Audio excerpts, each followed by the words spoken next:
Okay, welcome to Wednesday. Public Works. Am I just turning it over to you, Mike? Okay, Maybe. maybe. Oh, did you want to? I don't hear fun left, just don't forget.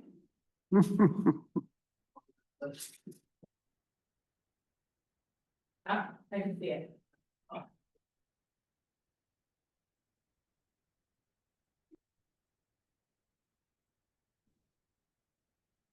So good afternoon. Before you guys get into the exciting budget information, I have one quick Public Works items. We have a permanent right-of-way purchase and a temporary construction easement for our Allender Road Culvert number 1 replacement. So not the one that's currently out to bid, the one that is a 2026 project that I'd like to request for the the chairman to sign.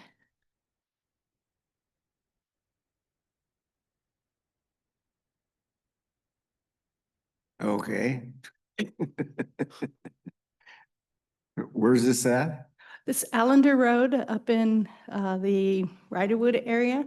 This is the second project we have going up there. We have the project that's out for bid now, which is the Allender Road Bridge, which is the highest load rated bridge in the county. So that one is going to be pulled out next year and replaced. This one is closer to town, but it is also load rated and restricted, and we have money to replace this from the Brian Abbott. So we're working on getting, we have one more set of easements, I believe, after this, and finalize the design. Okay. I'll be good with it. All right, thank you.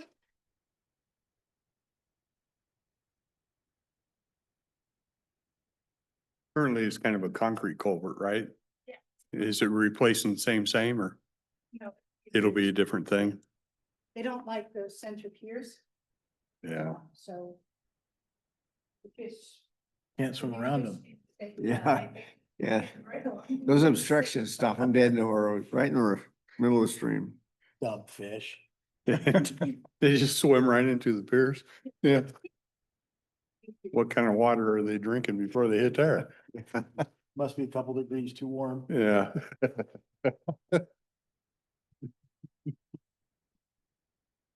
All right, good afternoon, Commissioners. Mike Moss, Public Services Director. We're doing a team effort today to talk about the 2027 facilities budget. So you have a packet in front of you. I'll also have a slideshow here for people online. First page in, we have just the org chart. We talked about this last week. We gave you a big org chart with everybody on it from Public Services. This just breaks down the facilities maintenance side. So you have the Public Services Director, the Deputy Director, but also then it goes to the Facilities Manager, Aaron Ostrand, who's in the crowd with us today. Along with, below that, Accounting Specialist 2, Christine Miller, who's housed at Public Works main office. Facilities Lead, Brian Shaw, and we have 2 project coordinators and then 5 technicians. So a good crew, been together a little bit of time. They get a lot of stuff done around the county. Nice to have 0 turnover for a little bit there and get a good group working on a lot of work orders for us. So thanks, Aaron. Next slide, we have just a little background on the operations on slide number 3. Their office, as you probably know, is located on the north of the Hall of Justice. Small little office there with a little shop next door. As I said, 10 FTEs. They also serve 30 county buildings and over about 500,000 square feet of space. So they spend a lot of time in HOJ and jail, but they also outlying shops for Public Works, landfill, HHS, this building. So they're everywhere, but they have shifts about on 410s, 4.5, sorry. They work Monday through Thursday, and a few guys work Tuesday through Friday. So we have coverage 5 days a week, plus on call for the weekends. Sean will go over the expenditures. This is a general fund item or account. So he'll talk about the expenditures for 2026. So as we have laid out on the slide, facilities maintenance is a general fund department. Our expenditures for the year are budgeted at $3.1 million. Just shy of $1 million of that is labor and benefits. We have about 137,000 of supplies. And then the big one is $2 million of services.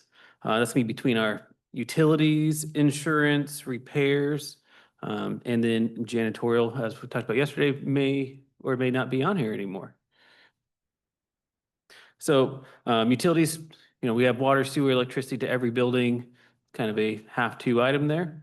And then our insurance that covers all of our liabilities for all of our buildings. Any questions on these?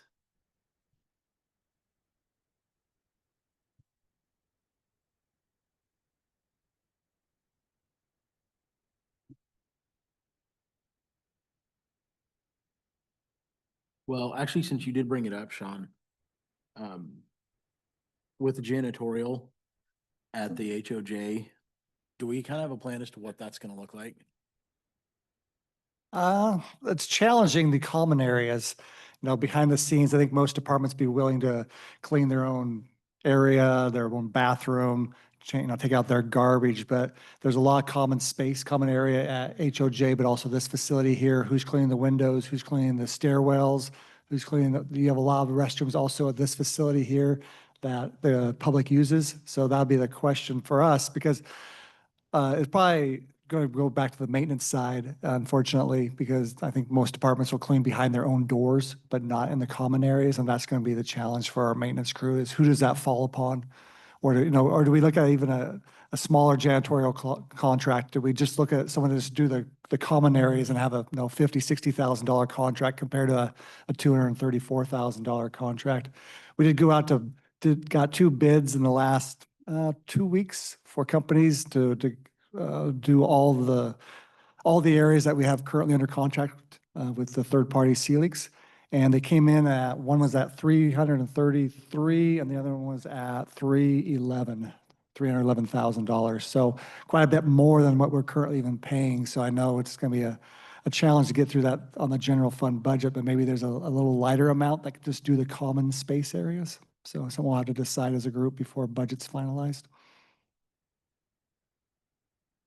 You may get a bid for it anyways. Yeah. Okay. And we're going to reach out back to those 2 companies. They're fairly local Southwest Washington companies that see if they can just go to those common areas and get us a number that we can pencil in. And then everybody else just takes care of their own area. And we'll work with our maintenance team to make sure they have all the supplies and buckets and rags and cleaners that they need for their own area. This is an education for me here, when we put out an RFP for something like this, is there opportunity for negotiations? Like we can say, hey, we can't do that, but we can do this. Can we negotiate that back and forth?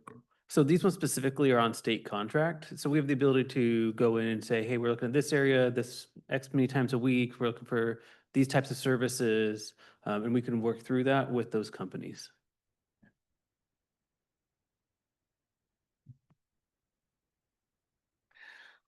Well, I can see where behind the closed doors, I mean, most people take care of their own area. Somebody eating lunch and drops a bag of chips and they'll stop and clean it up. They might be a little embarrassed, but they'll take care of it. And if it happens once a week, nobody runs a vacuum cleaner because there's not a big problem. And once a week it happens. But out in the common area, that's an everyday inspection that somebody's got to go and look at and take care of on an everyday basis. At the end of the day, it's got to be cleaned up. Correct. So, And that's what the public sees. They don't see what's behind the doors. Right. Exactly. Yeah. exactly. Yeah, that's why I think maintenance will probably get called quite often. They'll see a mess in a certain area and say, hey, maintenance, I need you to clean. Like right now, Aaron called our day porter before this meeting started because we noticed a lot of leaves in the entry, at least on the north side, coming up the stairwell to make sure that gets cleaned up.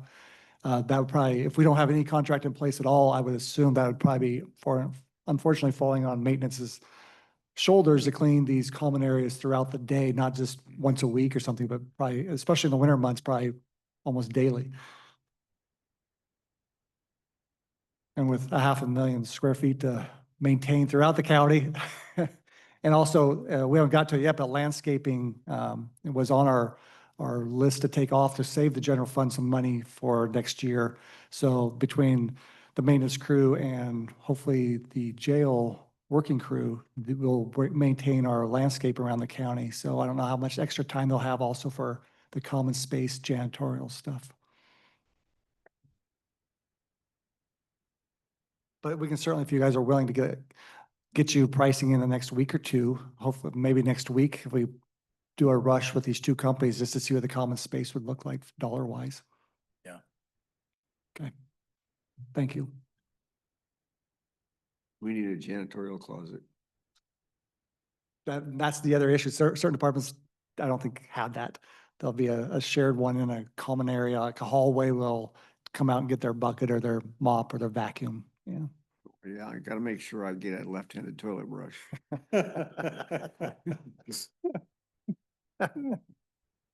We'll go special shopping this weekend.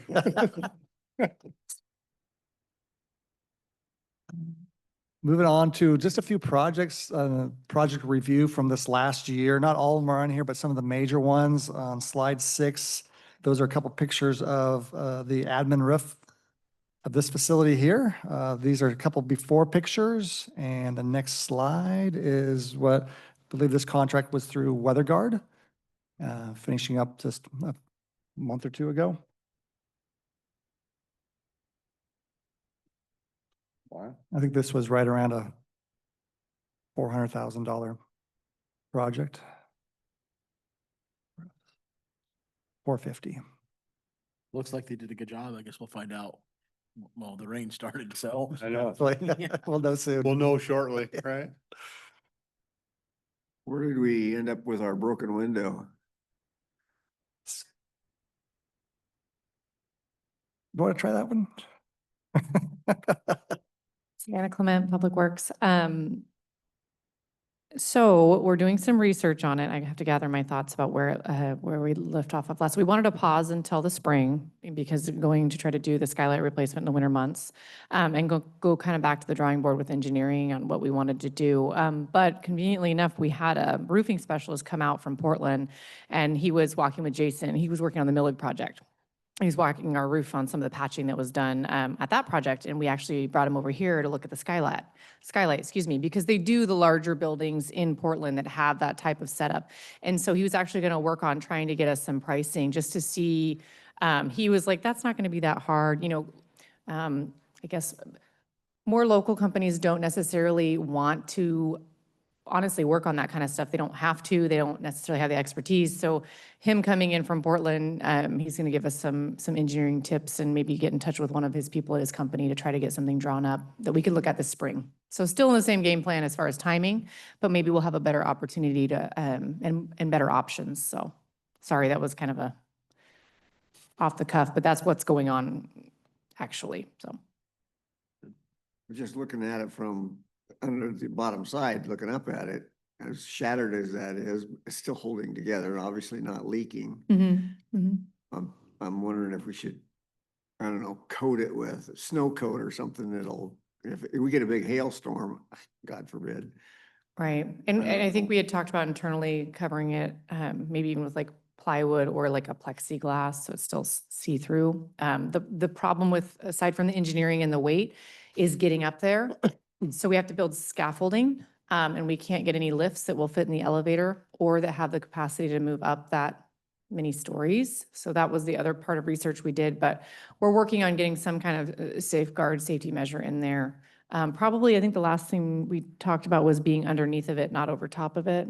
Yeah. So you might see something here in the next few weeks to try to block it off a little bit. Okay. Not an easy one. No, Looks that's like a it should be challenging easy, one. but it's not. Yeah. Very expensive. Is that single pane, is it like glazed in or? You know, think what is that a, Double. It's double pane. And is it Or- the top that's broke or it's the top pane that's broke, not the bottom one that, okay, yeah. So, and I think when we pulled plans, and again, this is just off of memory, but I think that was the addition when this addition was put on. I think the skylight itself was done in the 70s. Yeah. So it's original to the 70s too. Okay, thank you. Mhm. The next slide on number 8, project you guys are well aware of, the north parking lot here at the admin building. Just a few pictures of Lakeside. They worked a couple different weekends grinding out that north lot, regrading it to make sure we had good stormwater runoff. And then the slide after that is just a few after pictures when they were actually striping that and putting new curb stops down.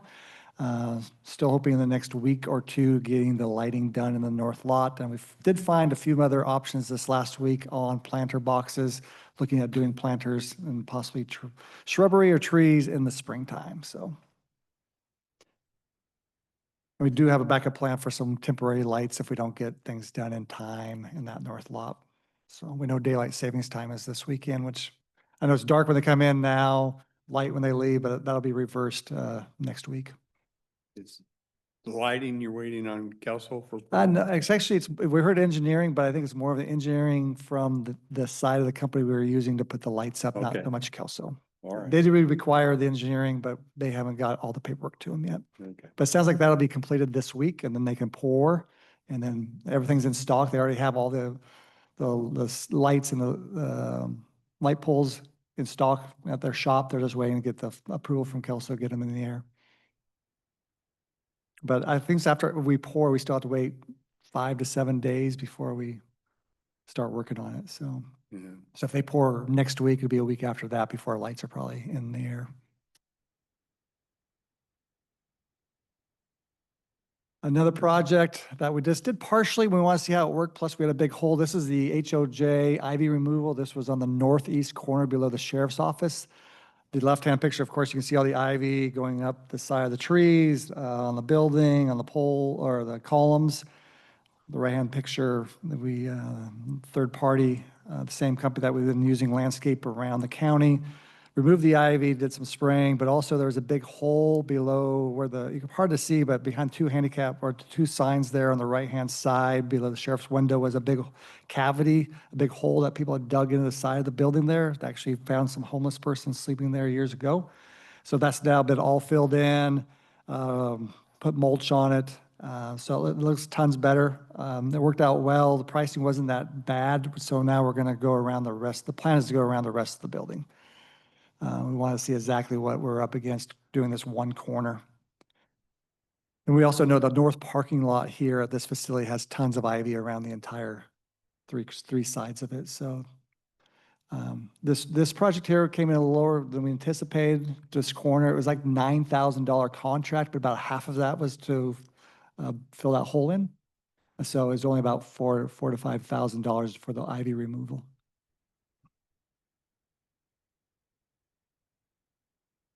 Wazoo, this is the Cougar Cottage Wazoo roof. This is over the fairgrounds on the corner there where the new entrance is going to the Expo Event Center. The roof was in very bad shape. This is something we did this last summer also. And a couple of projects at the Hall of Justice. This is courtroom 8. The yellow carpet's no longer with us. We removed carpet, removed a lot of wallpaper from the walls, and then repainted. I don't know if was there any cubicles in this one too? It was just that, you can see it, and actually it's in this hallway, so it might look familiar. That's just a partition wall. That was all that was in there before, and a conference table.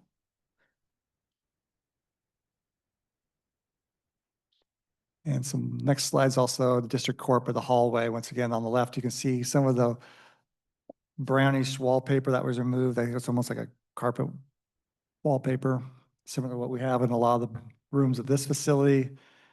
New paint, new flooring. So those projects have been wrapped up over there. So some of the highlights of some of the projects we did around the county. I'm sure there's some other ones, but those are some of the major ones that we did that affects quite a few people's offices or common areas. So Sean's going to go over the capital reserve budget review real fast on how we get our funding.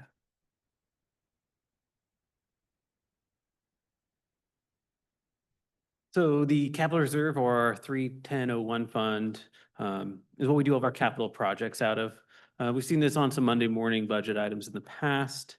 The main funding sources, of course, are going to be our real estate excise tax, our REIT dollars, as we call them. And that's a little over $1 million a year. We receive a general fund transfer of $1 million annually on this.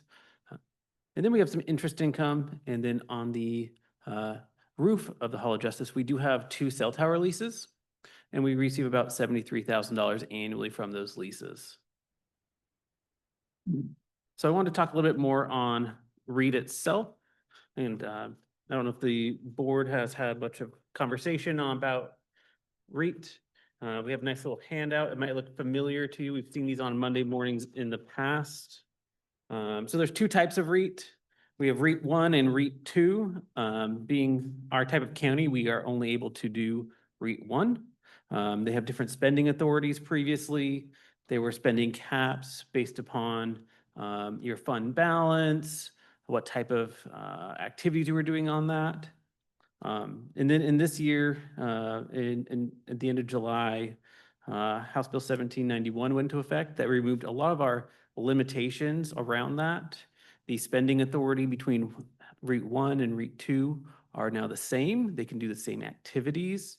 The cap for maintenance off of REIT dollars was raised from 25% to 35%.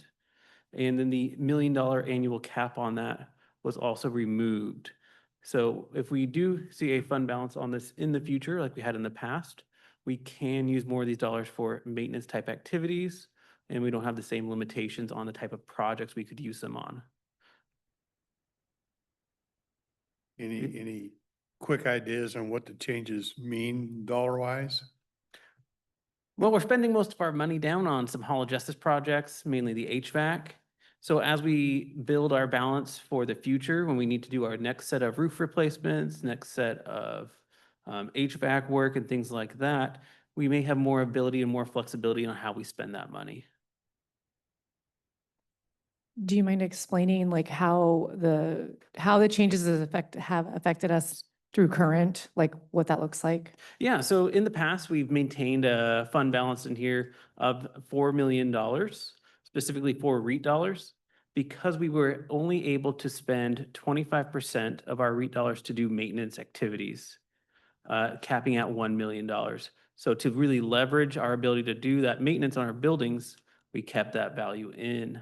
Now that with that cap is removed, as we move forward, we'll be able to use more of that to continue maintenance on our buildings, not just capital planned items. More of the 4 million? Okay. And then we'll talk about that on our 5-year plan on how you guys want to direct us to do that. I want to give a little more detail on our, So in the past, when we reached $1 million, they said that's it. that's all we could spend on maintenance. Yep, Oh, it's all you could spend. for It's maintenance. not all we could receive. Correct. Correct. So there's no changes in what we receive. You're Correct. just talking about the spending of the funds. Correct, yeah. Okay. Okay. And how it made Got it. sense, oh, you haven't, okay, I'll say how it made sense to me is like maintenance activities of larger repairs that weren't like a capital project that was planned. We were only able to spend up to $1 million, and now Mhm. we have the flexibility. Okay. That, I got it. So on our REIT dollars, the handout with the graph on the bottom should look familiar. Like we said, we talked about this on previous budget review days. We are seeing still some consistency across. We are still expecting about $1 million annually. We do have highlighted some of those orange activities where we had some significant excise tax come in, either for sale of an industrial property or something of that nature. We are not expecting to be back at the 2021 levels of 1.5, but more at the $1 million level still. What generates the REIT? This is property transfers. So it's real estate excise tax. So when, So when things are going well, like, especially if it's commercially going well, then this really bumps. Okay. yeah, so we, oh, go ahead. So the total you have for this year, that's so far, or is that what your expected total is after December, That's year-to-date current year to date current? Okay. as of yesterday.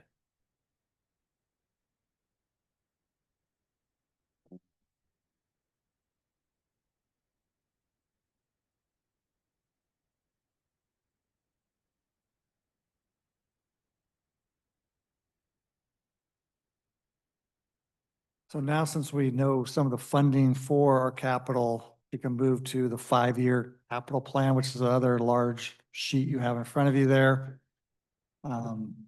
We kept the 2025 budget in there just to see what, you guys to see what we planned on spending this year and what categories. And of course, we have the next 5 years budgets in there, which we'll have discussion with you guys today.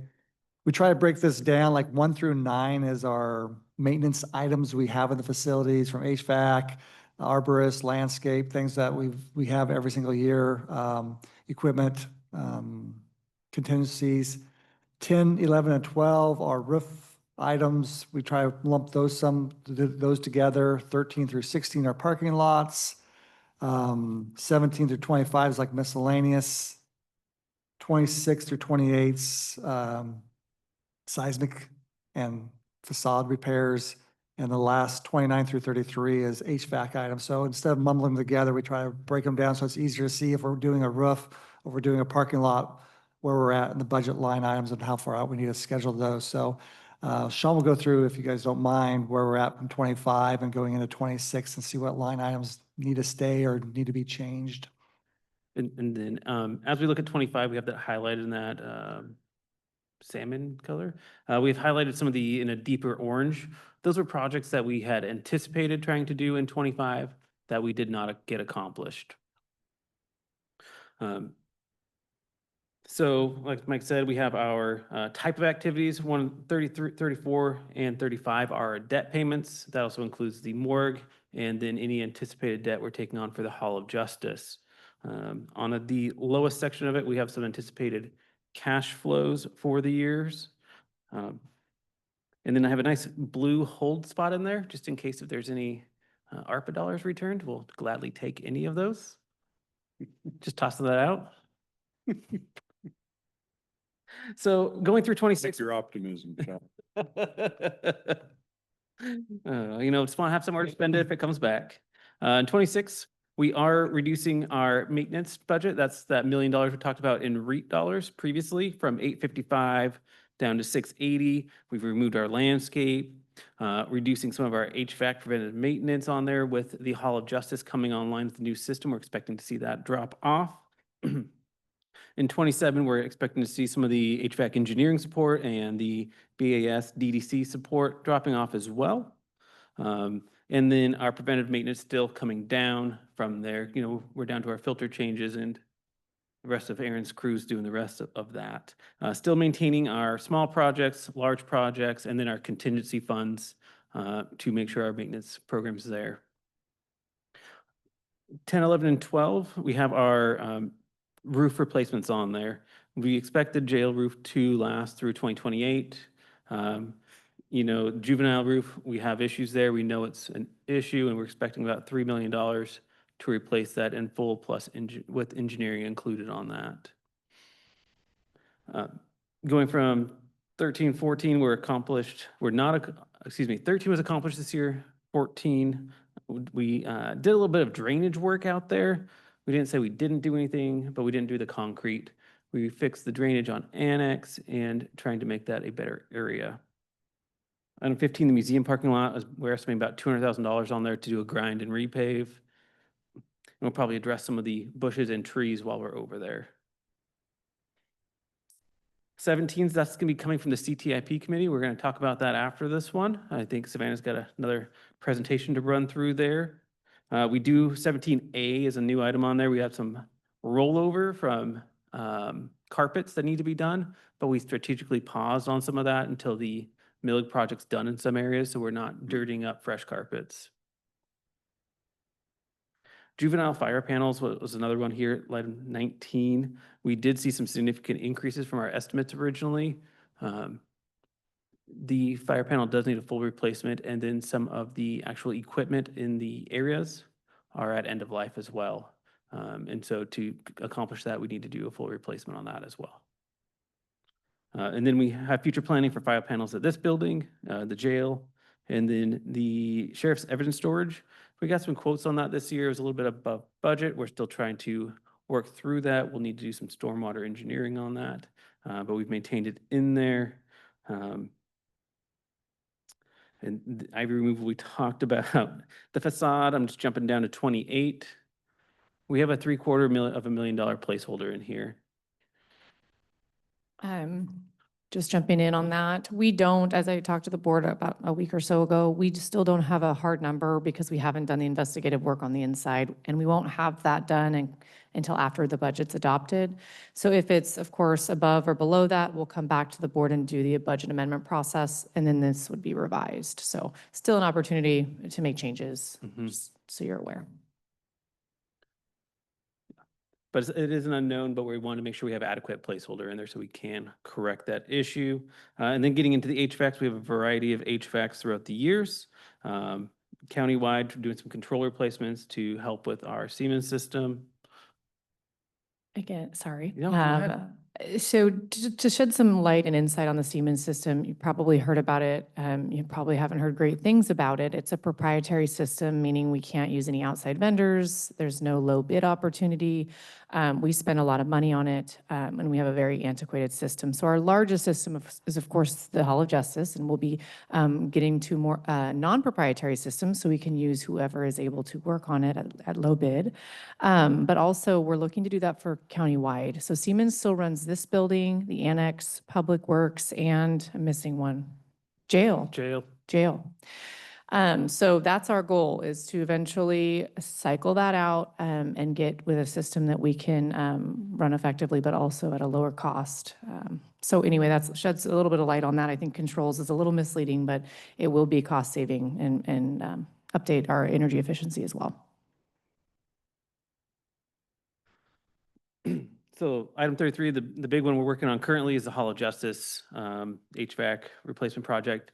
2025 is still looking on track. We might be a little bit more than 6.5 million, and then the remainder in 2026. We do have debt scheduled in 2026 to finish the funding of that. And then with repayment over a 3 to 6 year period, depending on how our interest rates perform locally. Drawing your attention to the bottom of it, though, we do have to look at what we have available. We do not have a positive cash balance at the end of 5 years. And as you can tell from the left-hand side of the sheet, we have stripped this down from everything we want to do to what we need to do, and we need to make some decisions from there.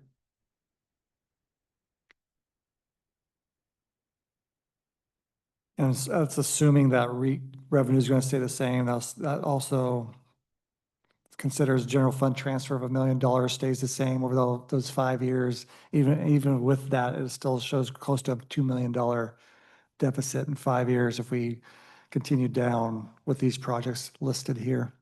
As Sean mentioned, the top 1 through 9 is what we really can control, what we really need to have for maintenance wise in this around the county here. That's why we got certain things like the landscape, got rid of it, but everything else we kind of whittled down as far as we could. The rest of these 10 through 33 are items that need to be done or are on the list that for discussion if they need to happen in the county.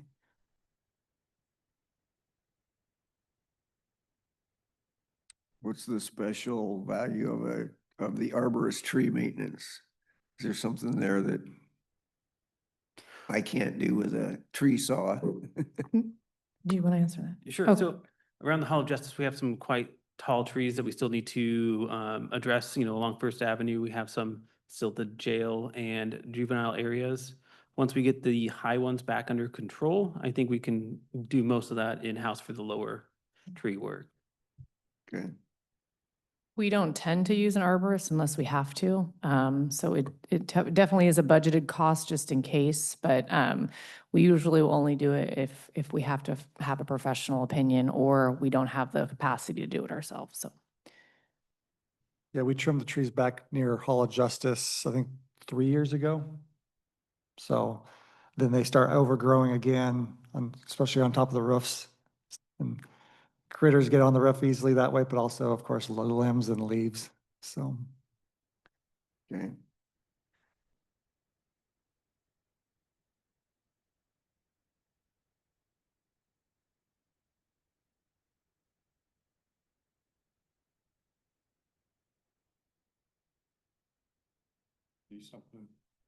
Are these something, Mike, you need some decisions on some of this now, or you just kind of, well, discussion, Laid I out.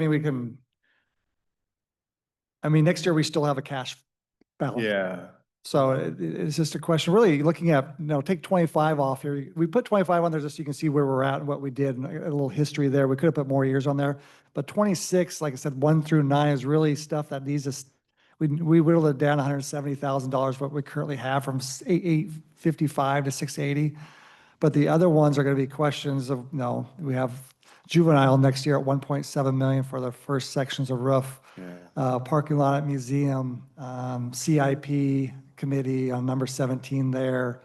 Fire panels, of course, are pretty important, but sheriff evidence storage is a $500,000. And the number 28 is probably going to happen at some point. We don't know if it's $750,000 or not, but as you know, we now do some work on this facade here. And number 33 is already working or already in progress. So there's really not a lot of spots to even have.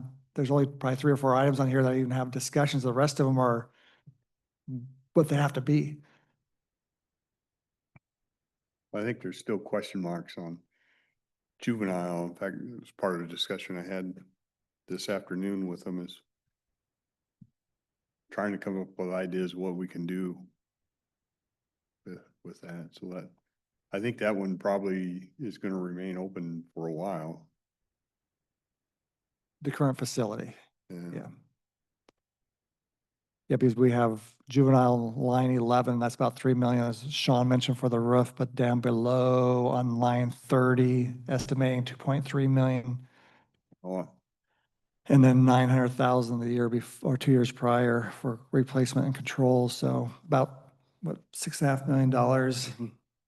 And our best guess on infrastructure at that facility. Did Judge Fassett say that because of the size of our county, we have to have our own juvenile facility? Yeah. yeah, in counties, I think when they crossed over 50,000, they had to have the facilities, and we built one. Well, every county did, but that was back when they had a lot of kids. And that was part of the conversation I had today. We don't have that anymore, and I understand the deal, but I think some of the counties are starting to push, and I know in my talks with legal is because of the fact that our building is in disrepair and the low number of kids, it's felt that we would have some ability to work a deal with another county to help with that. So it is a whack, but there is, I think, a little bit of light there, or a little bit of pressure to work with counties on that because of the fact you don't run the kids anymore. They run them through what they call them, deterrent programs or whatever the name they want to, instead of running them through jail.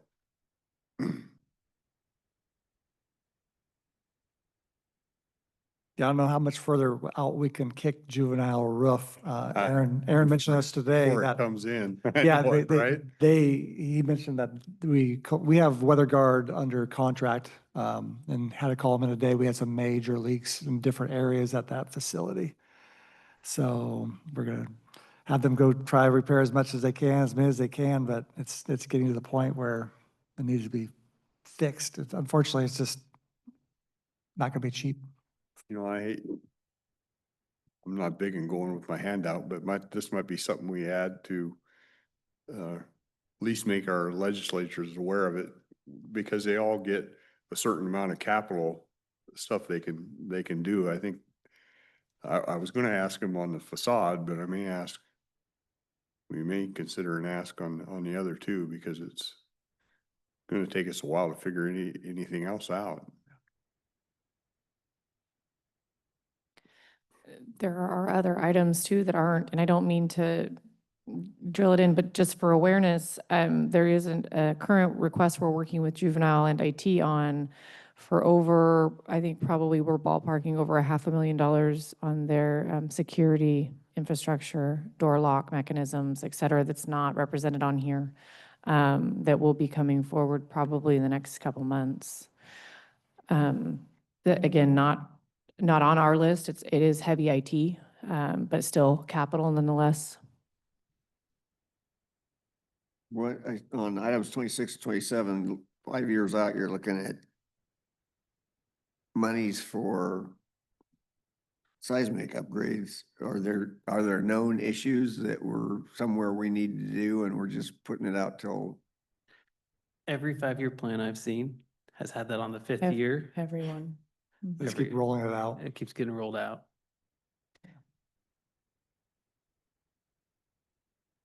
How soon do It'll you- have a big sticker. Whenever we get that design in place, it'll have a very large sticker attached to it. How soon do you think you'll have the ballpark figure for the facade repair? I would say late December with the holidays, maybe mid to late. Because the work, they won't, like I said, I think they're doing it that first weekend of December, the work itself on the inside of elections, and then we'll have to wait for the report and Okay. But hopefully this year. I mean, we might have a ballpark number this year, but yeah, I hope so. Okay. And I can push.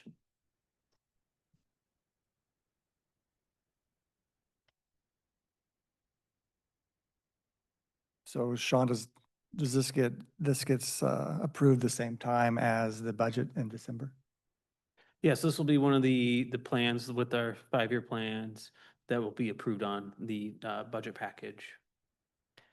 Would it be beneficial for us to email this to you guys so you'll have it and you can look at, I mean, it's hard in this setting and I mean, if you guys want to continue to, do they already have it? Okay, awesome. And say we come back every week. So if you would like us to make changes or if you have questions about specific line items or what have you, we can adjust it before the budget, is what I'm saying. Yep. Can we approve something that we are knowingly negative in? It's a plan. Yeah, so the budget itself isn't negative, right? So if you're, for 2026 and 27, we're not at a $1.9 million negative, but if we continue with this forecast, it would be. But I mean, I don't know that we'll ever come and present a negative budget to you, but we do like to use this as forecasting so you guys know kind of what the county is up against. And then, we can plan for debt or any other grants or that nature in the future. Do you want me to segue to? Sure. Do you guys have any other questions of the 5-year plan or, okay. So there is a line item on here that's the multi-year tenant improvement line item number 17. And I had brought this to the board a couple months back and you guys had made the decision to kind of wait till the budget process is in place. This is the same presentation. I just printed it off again. And so what this is that committee receives requests for tenant improvements for different departments. And the committee reviews them, scores them, and brings forward a list for the board to consider for the next budget year. And some of these projects that we've done, you just saw actually in this previous presentation just earlier, a lot of those District Court hallway, a lot of our projects are tenant improvements. So I see it as a warm, fuzzy feeling of people having an opportunity to improve their space for safety, security, public, customer support, in any of those categories. And so we do open that up, and these are totaling this year's 138,000. We'll round it up to 140. But there's several projects in here that are juvenile. Actually, a majority of them are juvenile. That first one though is that jail medical. Oh, thank you. I haven't used that yet. And so this one was our first ranking in priority. This is part of what we consider to be part of that Medicare or Medicaid funding that the jail is looking to utilize. This will help them accomplish that. So that was ranked number 1. Any questions on that? I'll just continue on. Okay. Just a couple pictures of current layout. But some of these spaces will now be used as medical offices and storage. You can see on that next page, and I don't have numbers on this, darn it, slide 4. This is the proposed layout of what that area will look like, and the jail staff and leadership there is saying that this will work and help them cross that finish line for funding. It also just will work a lot better for how things are laid out functionally. Okay, so this next one is slide 5, and it's the jury office. Thanks to the board, you guys approved us jumping on this so that we could make it work for the Millig project, so that we can use it as temporary hotel space. So not only that, they'll also be using it moving forward as the jury office. And currently, if you see that office there, the public just like comes in there. There's one person in this office. It's in and out access. It gets really congested and loud. And so what we're doing is adding a transaction window so that the public just can't come into the room. It's better accessibility. It kind of keeps people out of that office. It's better and safer, I think, for staff and the public. Oh, thank you.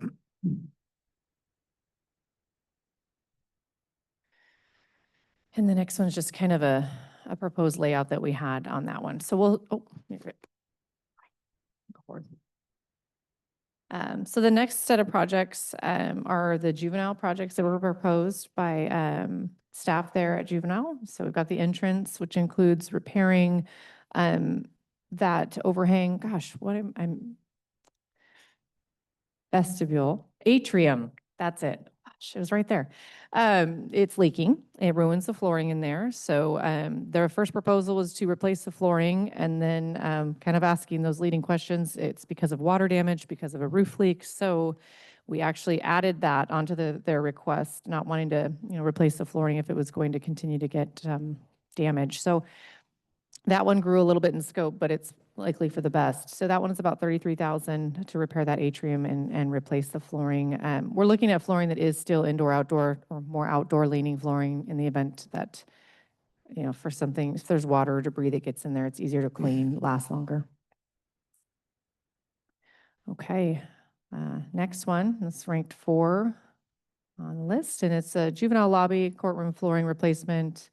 Their carpet is original. It's a very heavily used public space, and it shows. It's rippling up. It's worn in places, and it does need to be replaced. So that comes in at about $43,000.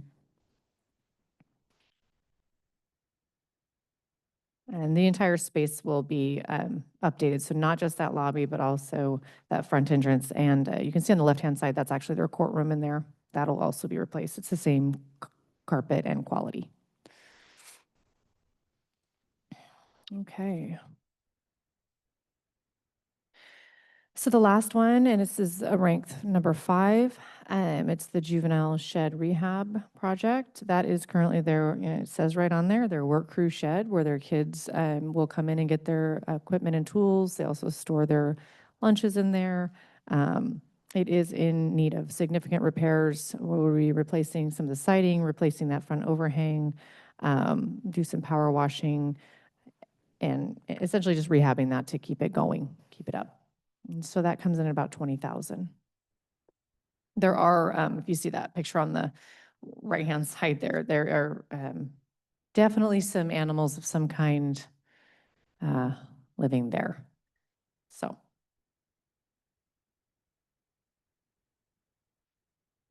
All right, and then just this last slide, if we take off that HOJ jury office, which we did this year, actually is, I think, getting done very soon, the next couple weeks or so, not sooner. The rest of these projects will need to be approved in the budget process by the board, and so it's that item 1, 3, 4, and 5. So gosh, public math about 119, 118, 130. Oh, I was looking at, oh, I'm sorry. Sean, what's that number? About 138,000. It's going to be line 17 on the 5-year plan. 135.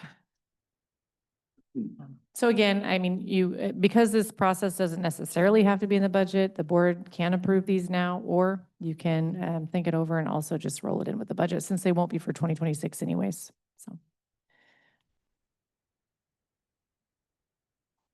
They won't be for 2026? They won't be until 2026, so we wouldn't start doing anything until then anyways. Yeah, so we would be working with the new budget either way. Well, I think some of them, if we don't do something, they're gonna end up costing us more money. If we don't do something here quick, like the leaks. Mhm.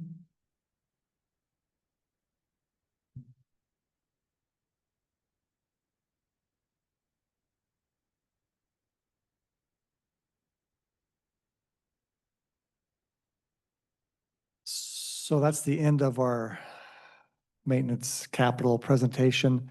Once again, no decisions have to be made, but if you want to, we can add to our Wednesday agenda for next Wednesday at 1:30. And if you guys want to have more discussion on any of those 5 projects that Savannah mentioned, or any items that are on the 5-year capital plan, we can have more discussion before this gets finalized in the month of December. So currently, though, we have it down for, it was in this year's budget in 2025, correct? For CIP? These projects? No, nope. Only one of them was rolled forward, which was the jury office. The rest are all for 2026 proposed. And also, we didn't really highlight this, but it is in that 5-year plan. We have removed the CTIP budget completely for the next 3 years because of budget constraints. So could be the last time, that we reevaluate this. Could be a couple of years. And it's too bad too. We just got the CIP team up and running again. And I think since COVID, it kind of went dormant and we got it rolling. And this year has some great projects getting done in different areas and has some good proposals or some good proposals for 2026. And to have to shut it down again, but it's hard for us to justify, $150,000, $250,000 a year for possibly carpet or wallpaper removal down the road if we're actually looking at a $1.8 million, $9 million deficit. Just from a departmental standpoint, I think, it is one of the programs that I value just because it kind of gives you more of a tangible impact to the public and to people working in their space because they have new carpet, they see it. A roof is great, especially for us, but I think it's just like something people just think should work anyway. They don't see it like we do. So, yeah, hopefully we can keep it going in some capacity, but. When you say that it's for the 2026 budget, does that mean if we approved it now, you still wouldn't be able to start till 2026? Is that what you're Correct. telling us? Correct. That's what you're meaning by that? Yes, so we wouldn't Well, do that's why anything you don't- anyways. Except for the one, it's okay to keep it with the budget approval Mhm. because you're not going to start on it until 2026. Yep. either. That's what I'm hearing, right? Yes. Correct. Okay. But I don't think anybody here has any heartburn with them. If you were starting early, I think they'd be okay. We'd be okay with moving early, but if doesn't work that way or it's not in the game plan, that's fine too. Yeah, I guess if the only one that made the most sense, maybe starting earlier is the one that has the water issue at juvenile, if they're all going to get approved. Yeah. Well, like I said, if we don't do something about it, it's gonna end up costing us more money and we will eventually have to do something about it. We're gonna have to react to whatever, if it keeps leaking.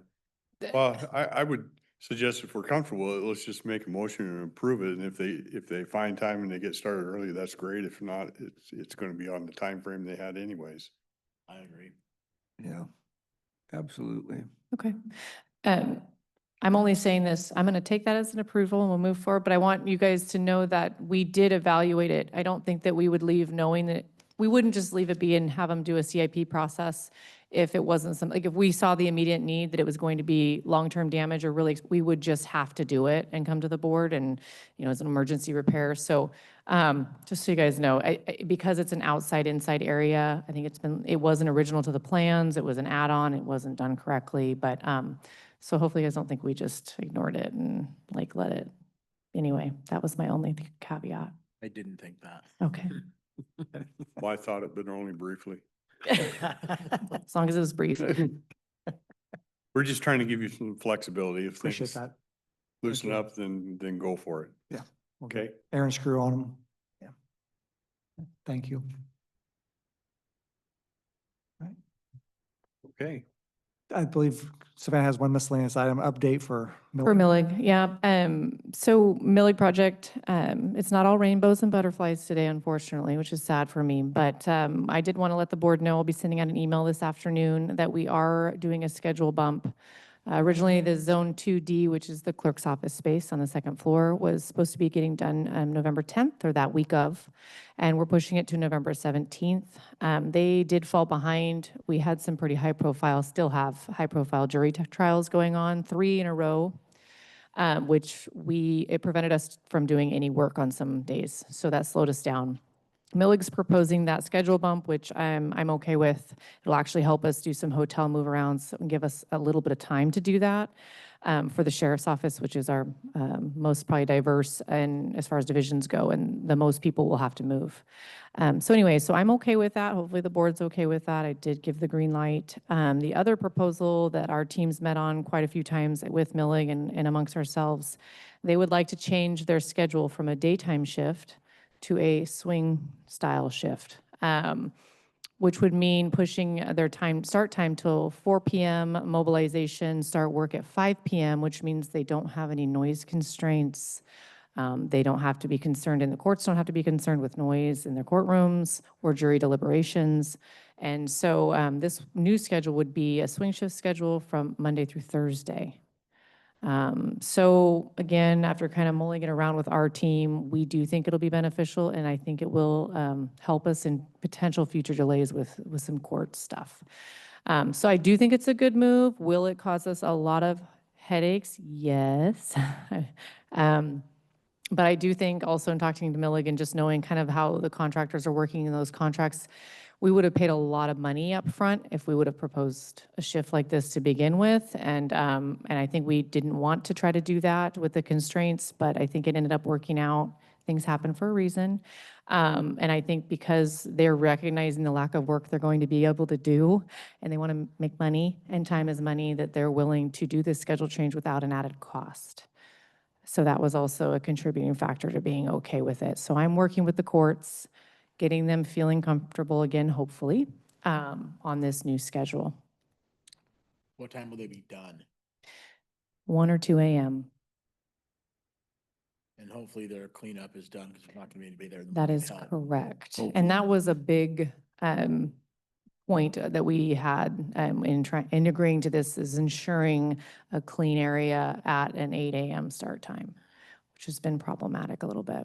So they're still gonna stay on the same days, or they're gonna move Monday to Friday? Monday to Thursday. Monday to Thursday. But good question, because that leads me to my next thing. We will be using Friday court for about another month here through December 1st. And then I'm going to keep it set up for another month, just to make sure that we're not sliding backwards and need to come use Friday court here at admin, after we've dismantled everything. So we will not hopefully have to host court here after that January time frame. So it will be up and ready to mobilize if we need to for, like I said, through December. But after that, the courts will be ready to go back to having court at the hall on Fridays. So with this shift change, there is no work on Friday, Saturday, or Sunday then? Correct.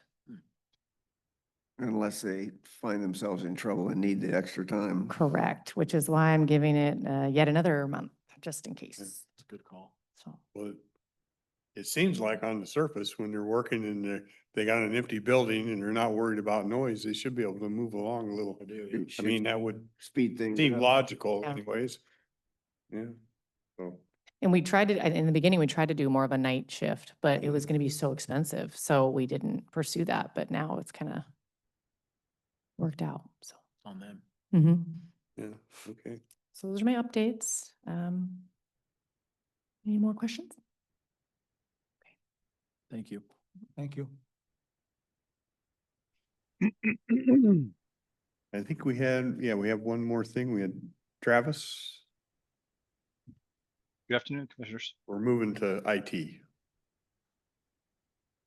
Before I proceed, can you hear me okay? You're really quiet. I can't hardly hear you. How about now? Any better? Yes. That's better. Okay, great. So good afternoon. This is a last minute request. I'd like to request approval to proceed with Varonis. They provided a contract for services for the next year, which is a SaaS service or a cloud-based service. We've previously used this product over the past 3 years as an installable product on-prem. We operate it within the county. This is a move where we now move it to the cloud and we use their service-based product. We've historically paid $163,000 for the software license, and we have had additional expenses for servers that are now end of life. And they previously quoted us last year and was previously presented last year to move this to a cloud-based service. At that time, it was quoted to be over $200,000 a year. This year, we've negotiated a significant discount. They've proposed a renewal for 1 year at $99,000 for the next year with modest increases in following years. We would no longer need the additional hardware or the replacement of hardware that we have on-prem today. So this is a significant savings. It allows us to continue using the service with the existing features. And I guess I probably should have mentioned what the service does. So just so you understand that, generally speaking, Varonis helps us understand and protect our most sensitive data by showing exactly where critical information lives, who has access to it, and how it's being used. So it can identify things like credit card numbers, social security numbers, that sort of thing, so that we can identify where critical or sensitive data lies. We didn't have a contract, customized contract with them in the past, or at least if we did, I couldn't locate it. So we've worked with legal and their legal team to revise the contract. And so that's also being presented for signature. So our legal team and their legal team came to an agreement? Correct. Okay. Travis, is there any language in the contract? What does modest mean? I mean, do we know what that is in the contract? Year 1, this, 2, 3, 4? Yeah, it's not in the contract, but they've communicated to me via email that it would be less than 10%. And so they estimated 7 to 10%. If we want to sign a multi-year contract, we could probably do that also instead.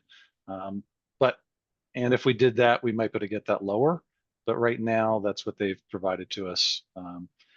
Because I'm not sure if we want to use the service in future years, because with additional time, we may look at competitors. I wasn't advocating or recommending signing a multi-year agreement at this time.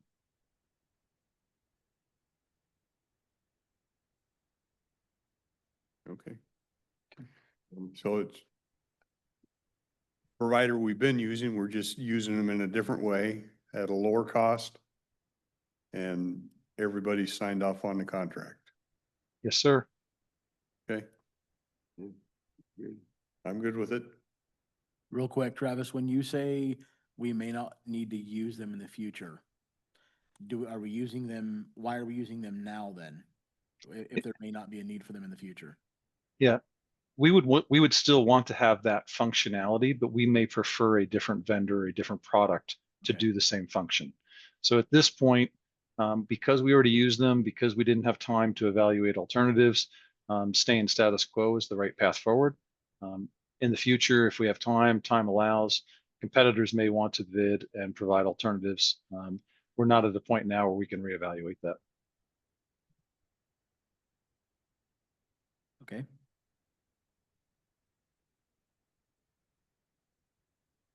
We all satisfied with that? Okay. Good to go, Travis. Thank you, sir. Thank you. Thank you.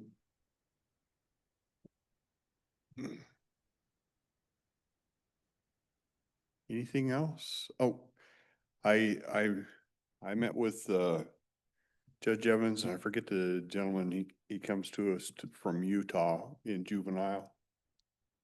And I asked him, they were talking about, I'm just getting curious about the process. I think you guys have chatted with him a little bit and some of the state evaluations and how things are working. And I said, I would like you to send that data over to us to see, so so if you start seeing that data, I've requested that they start sending that to us, and so that if we have questions on it, we can chat with them and try to understand it. I'm trying to understand, and it sounds like there is a little bit of leeway. One of the questions I had is, do we have to do things the way state says it, or do we as a county have an ability to, like, I don't want to do things like King County, because I think they probably have different needs than we do. And I think there is a little bit of leeway in there, but until we see the data and see what we're doing and what it's showing, if we're making progress or we're not, I think we can do a little adjustment, but I think we all need to see it before we can make that.